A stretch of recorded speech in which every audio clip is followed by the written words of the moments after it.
Now, as some of y'all may know, earlier this week I did, well, actually, before the last week was over and going into this week, I recently did some vids where I talked about this film that came direct from India. And well, I decided to give it a shot and I told you I enjoyed it.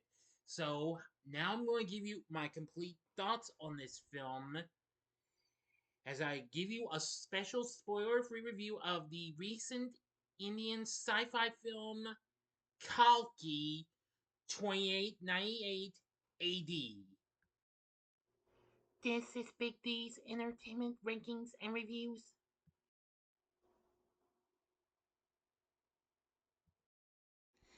So, greetings, my fellow YouTubers, and welcome to Big D's Entertainment Rankings and Reviews. My name is Doyle, better known to as the Big D, and this time around I bring to you a special spoiler-free review of the 2024 Indian Telugu, if I mispronounce that, I apologize, language epic sci-fi film Kalki 2898 AD. Now, this film was produced by numerous companies: AA Films, KBM Productions, Sri Lakshmi Films, Swapna Cinema, and Wayfarer Films. This film got released in the US this past summer by Annapurna Studios. Anyway,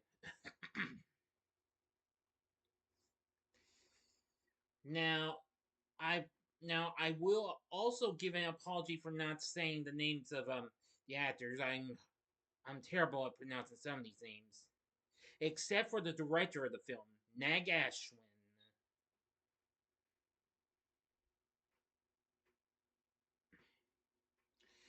Now, this film got released back in June of 2004.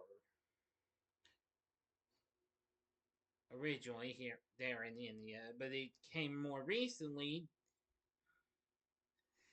to us in the US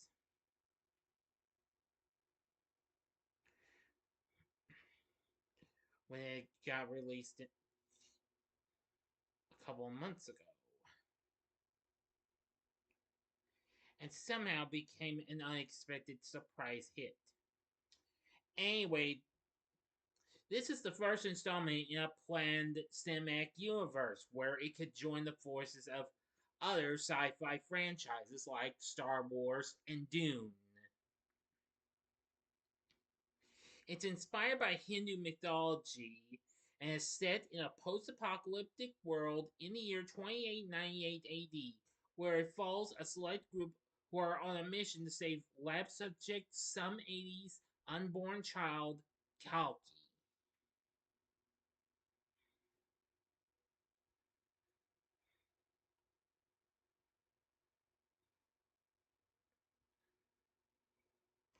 Now, apparently, this starts out. The film starts out originally after a war where Ashwatthama attempts to kill Atara's unborn child, and for committing the act, Krishna, the eighth avatar of Vishnu, curses him to roam the earth as an immortal and witness humanity's misery as a result of societal and moral deterioration during the Kali Yuga. Now, some of these words I can pronounce, but if I mispronounce some of these, again, I apologize.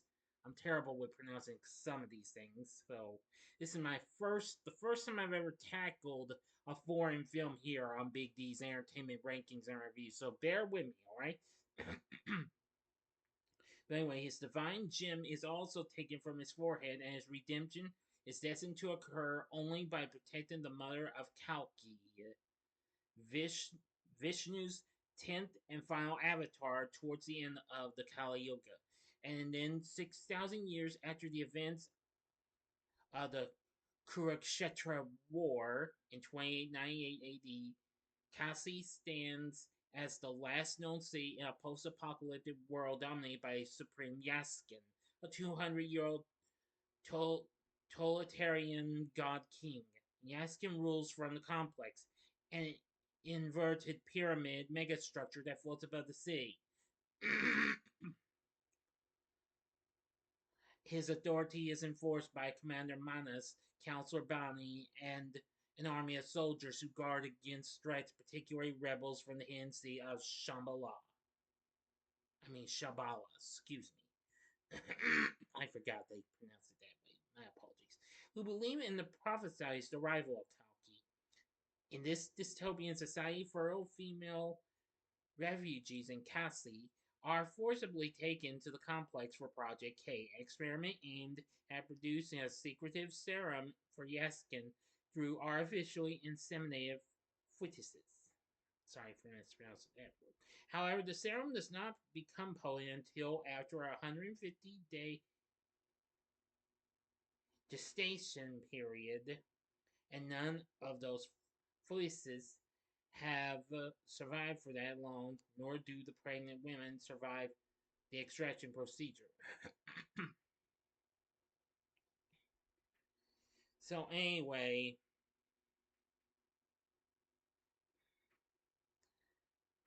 so apparently this film turns into one strange film, but well, it's not strange, but it's pretty exciting and what have you from what I've seen of the film.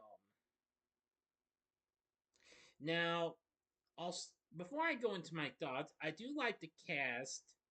The guy who plays Ashwatthama was very good and what have you. The guy who played Supreme Yaskin was good. Let's see. We had some other pretty good characters: Roxy, Rajan, Rumi, Mariam, Viren, Counselor Bani, Commander Manas, Kyra, and there's several others and what have you.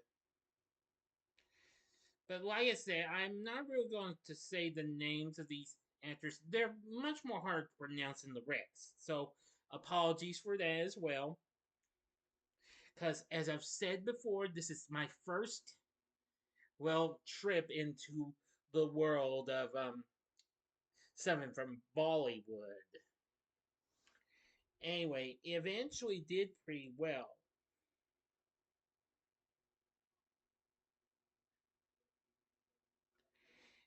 But anyway, it went on to become the highest grossing Indian film of 2024, highest grossing Telugu film of this year, and the third highest grossing Telugu film, and all sorts of other things. Now, for my response, for my thoughts on the film, I think it was pretty good and what have you. It's just like you're seeing other films that I mentioned, sci-fi genres like Star Wars or Dune, or any other kind of franchise, maybe Avatar in a way. But anywho, I feel like this was not too bad and what have you. Rotten Tomatoes has this certified fresh at 79%, saying that it's a colorful spectacle that competes with Hollywood blockbusters while retaining its own distinctive flavor. The film marks a rousing breakthrough in Tollywood sci-fi cinema, so much more Tollywood than Bollywood. Now, for some of these here reviews, one review for Bollywood Hungama wrote, on the whole, Kalki 2898 AD stands as a grandiose spectacle that depicts the future like never before in Indian cinema and also merges mythology seamlessly, thereby delivering unique experience to the audiences. And one source wrote, it combines action with visual spectacle and mythology with technology and science, which makes the film worth watching.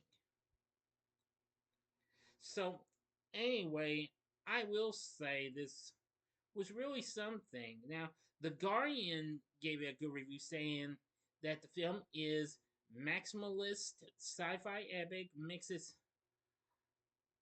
Mahabharata with Mad Max. Incredible. Collider stated that the film is a unique sci-fi epic that successfully combines supernatural elements with cutting-edge technology, while appreciating performances of the lead cast. and the screenplay by Nag Ashwin. Yes, now Nag Ashwin did more than just direct this. He also wrote the film script. So you got to admit that was pretty good too. And the score was really good too. So you gotta give that film credit as well. So overall, I did like this film in ways. It was kind of a little, I don't know, have you some unexpected surprises, but I won't tell you. If you got the guts and glory to even see this film, then I'd say check it out. The film can be streamed with English subtitles on Prime Video and on Netflix. So that would be your best chances to see this film. As for what's to come for this here future, well, I'm wishing them the best of luck. Now, just more recently, one of the producers announced that over half of the filming of part two has been completed, with several major segments still remaining to be shot.